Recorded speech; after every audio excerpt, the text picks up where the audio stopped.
It is better to offer no excuse than a bad one. The grand essentials to happiness in this life are something to do, something to love, and something to hope for. It is better to be alone than in bad company. If freedom of speech is taken away, then dumb and silent we may be led, like sheep to the slaughter. Resolve to be tender with the young, compassionate with the aged, sympathetic with the striving, and tolerant of the weak and the wrong. Sometime in life you will have been all of these.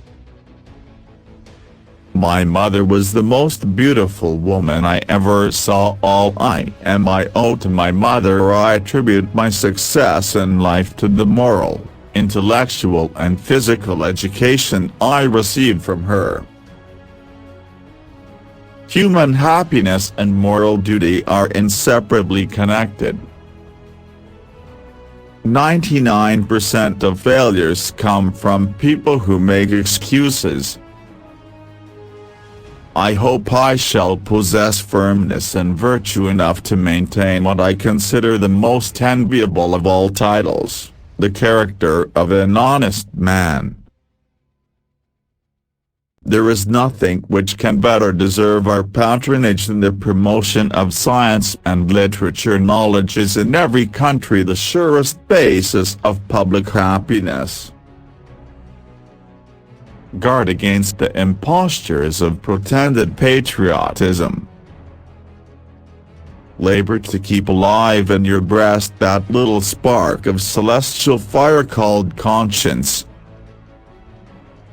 Associate yourself with men of good quality, if you esteem your own reputation, for it is better to be alone than in bad company. When you do the common things in life in an uncommon way, you will command the attention of the world. Happiness depends more upon the internal frame of a person's own mind than on the externals in the world.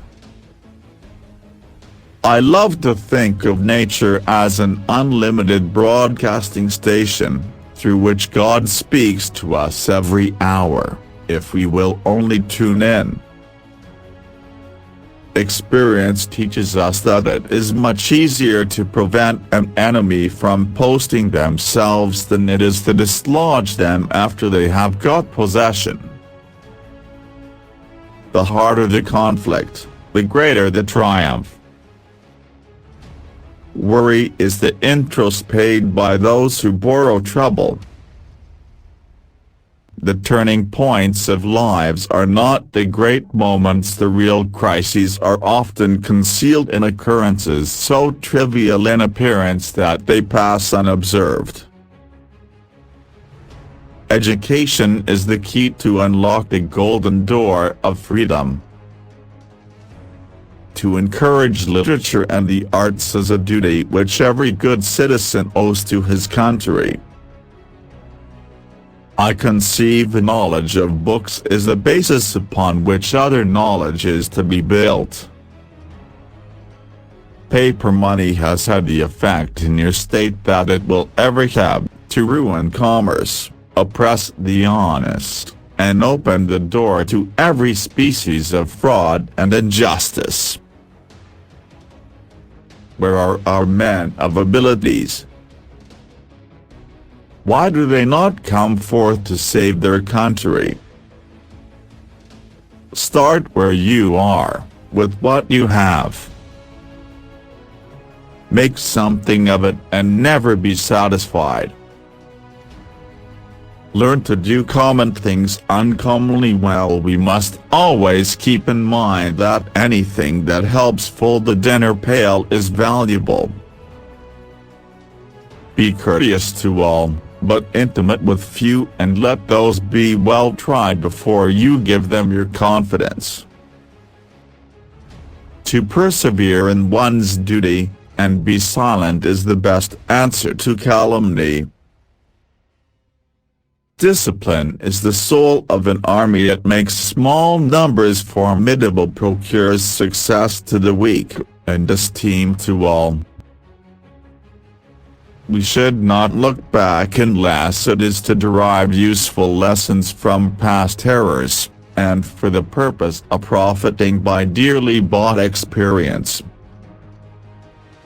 There is nothing so likely to produce peace as to be well prepared to meet the enemy. Be not glad at the misfortune of another, though he may be your enemy.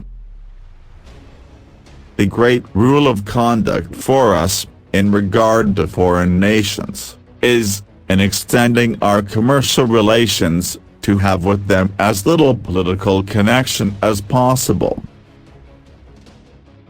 No punishment, in my opinion, is too great for the man who can build his greatness upon his country's ruin.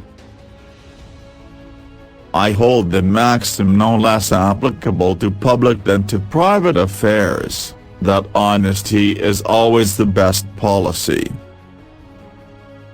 It is substantially true that virtue or morality is a necessary spring of popular government. The rule, indeed, extends with more or less force to every species of free government.